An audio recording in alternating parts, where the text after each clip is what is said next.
are they're leaning in. Or what? They're leaning into woke, hardcore. They're petrified of some kind of backlash. I mean, you see with Disney now. I mean, Disney, one of the most gay-friendly companies that we've had in a very long time. And Disney decided to hire the most insufferable girl boss narcissist that exists on Earth, who hates Snow White. Movie companies are going to look at her and they're going to say box office poison. And a lot of this is due to her behavior leading up to the film's release. There's a big focus on her love story with a guy who literally stalks her. Yeah. Weird. The live-action reimagining of Snow White reached cinemas beneath a storm cloud of astonishingly bad press, a tempest that had swirled ever since Disney dropped the earliest teasers. When the feature finally lit up screens around the globe, moviegoers confirmed what the trailers had hinted. Critical verdicts were every bit as gloomy. So with Snow White, let's go through this, right? There's no prince. Woman doesn't need a prince. Oh, Lord. Really? Okay, good luck back then. Review sites overflowed with unfavorable scores, and the few sparks of praise were drowned beneath a tide of disapproval, a sizable share of that. I aimed squarely at the studio itself, whose luster had already been fading. The whole uproar became a referendum on whether Disney can still weave its trademark wonder and warmth into tales that modern, diverse audiences will embrace. It doesn't need a prince to save her, and not surrounded by 7 weird people. Oh, okay, just CGI fictional goblins, I guess.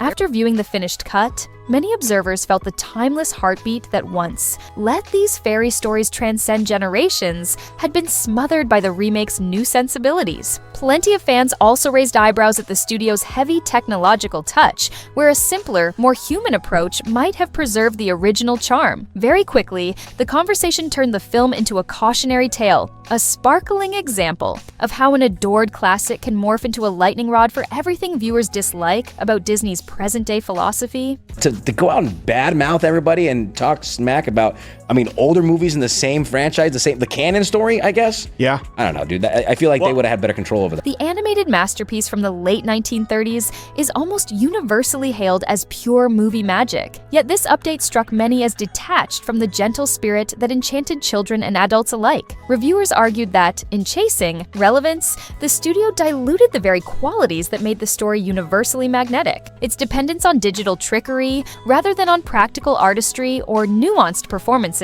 underlined a wider worry. This girl took the money and then decided that she wanted to go out there and, you know what, I'm going to take my stand. Well, you should have made that stand before you took the money to promote a film, because that's not in line with your job description. Perhaps Disney no longer knows how to marry breathtaking visuals and heartfelt storytelling with the expectations of contemporary audiences. Box office tallies and social media chatter soon underscored the problem. For many, the avalanche of special effects felt hollow beside the ageless heart that defined Walt Disney's original vision. Nowhere was that dissonance clearer than in Disney's treatment of the Seven Dwarfs. This is their policies coming back to bite them. They went woke. Yeah. She went out and said stuff woke that was going to hurt the film. They couldn't come out and go against her, because then you're going after somebody for saying what you say you believe. Early in production, the company announced plans to replace the dwarfs with assorted magical creatures, hoping to dodge certain controversies. Members of the dwarfism community, however, argued that this sidestep erased critical acting opportunities. And then they couldn't put dwarfs because this is just so typical of the left. The progressives always finding a way to find their way back to doing something not progressive. Faced with mounting backlash, Disney shifted gears, yet the final film still presented computer-generated dwarfs rather than live performers. Critics said that choice left audiences with a chilly spectacle, an uncanny blend of pixels in place of human warmth, undermining the point of a live-action retelling, where the 1937 film's hand-drawn artistry felt wondrous. This version offered glossy stand-ins that lacked soul. Lukewarm ticket sales and a growing chorus of complaints only deepened the sense that the studio had misplaced its own magic. But at the same time, I think going forward, they're going to be like, hey, shut up. Yeah. Tight-lipped. Otherwise, guess what? We're clawing back some money. Yeah. This would have been a lot better if they, had a strong male along with her. From the moment early clips surfaced online, skepticism blossomed. Curiosity about Rachel Zegler's casting soon curdled once her press tour remarks hit the internet. She repeatedly dismissed the older movie as antiquated and sneered at its romantic innocence. To a broad swath of fans, Her comments signaled disdain for the very foundation of Disney's cinematic legacy. Worse, Disney let those remarks linger without reprisal, widening the gulf between traditionalists and advocates for a more progressive remake. Could have done all that woke shit. You want to cut woke? They could have done all that still. And as long as she had gone out and been like, well, we just have a different story. I like the old story, but we're doing a different one this time. You're probably right. The backlash would have been 10 times.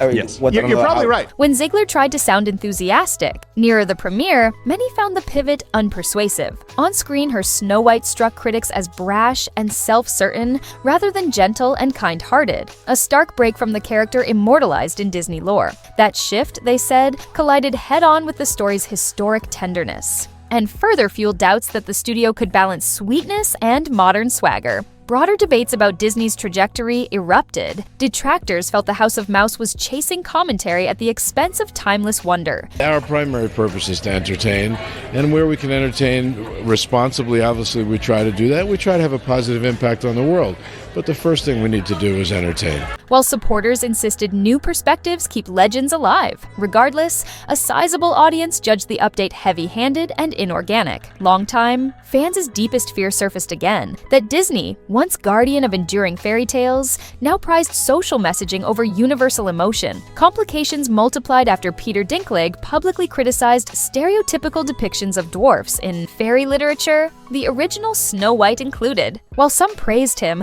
others noted his own roles in fantasy projects and wondered whether his critique shrank opportunities for fellow performers with dwarfism. You'd think the most progressive thing would be get people jobs, and dwarves want to work.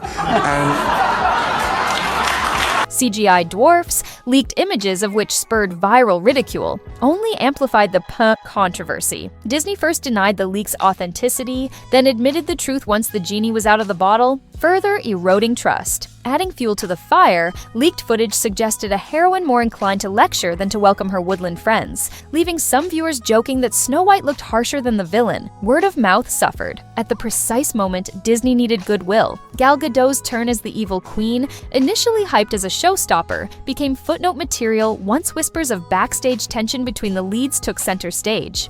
So even though woke in some sense feels like it's dead, it still has to run its course through the system. The ghosts have to get out of the machine in essence. By opening night, gossip about alleged friction rivaled discussion of the plot itself. In hindsight, reviewers dubbed the adaptation a showcase of missteps. Contentious casting, digital overload, fractured tone. Meant as an homage to Walt Disney's pioneering artistry, the film instead became an exhibit in how corporate committees can sap soul from legacy. Disillusioned audiences saw in it a symbol of Disney's waning sparkle, and lukewarm receipts cemented that reading. Snow White 2025 would occupy the company's hall of creative misfires.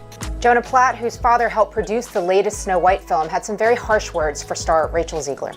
For context, Variety wrote a report recently titled Inside Disney's Snow White Fiasco, Death Threats, Beefed Up Security, and a Social Media Guru for Rachel Zegler. Industry watchers wondered whether Disney would absorb the lesson. Would the studio keep rearranging classics through a modern lens and further alienate viewers, or search for a gentler balance that honors beloved narratives while nudging them forward? Insiders whisper that backlash may inspire future caution, though nothing official has changed. Fans remain split. Some insist fairy tales must evolve. Others contend that radical overhauls sever the emotional tether nearly a century of moviegoers share. For storytellers, the saga is a caution sign. Walt's early adaptations tweaked folklore without breaking its spirit. The controversies surrounding Disney's Snow White remake show that we are still in the thick of the culture wars. Oh, have we been following the Snow White?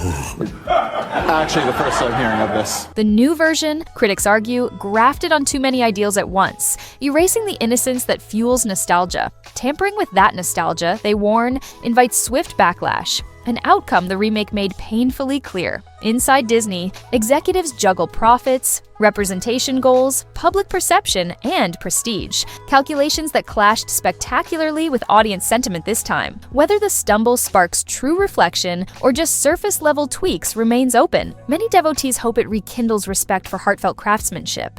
Analysts note studios often wait for streaming data before acting. Seasoned Disney lovers simply wish the studio would regain its knack for uplifting, evergreen yarns. Not every vintage title demands a radical facelift, sometimes fidelity to core. Theme spans generations more gracefully than forced contemporization. Thoughtful, measured updates can revitalize a legend without stripping its soul. Yet the cool response to Snow White suggests this makeover felt more like demolition than renovation.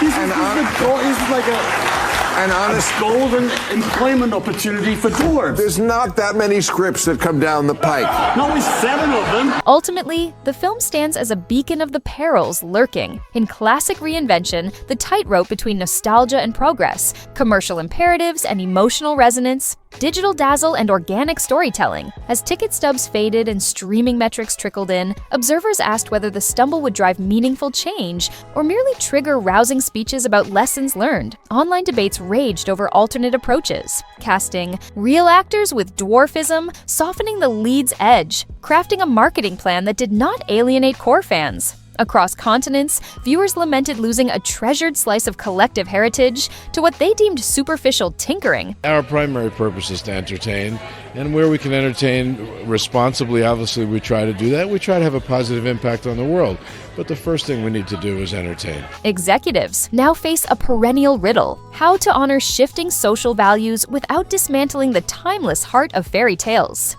Many argue that incremental, respectful shifts could have landed more smoothly. Audiences, they note, can embrace evolution if invited rather than bulldozed. Social media threads bristled with memories of childhood screenings of the 1937 original, proof that the studio once united generations with melody, artistry, and moral clarity. A remake that tampers too radically with that magic can feel like vandalism of personal history. As the dust clears, one truth endures: brand recognition alone cannot secure affection. Snow White 2025 shows how quickly trust can crumble when reinvention feels like betrayal. Whether Disney rediscovers its old spark or continues doubling down on sweeping overhauls remains to be seen. For now, the film's fate is a vivid case study in how fiercely audiences guard the enchantment of classic tales, and how perilous it is to underestimate that devotion.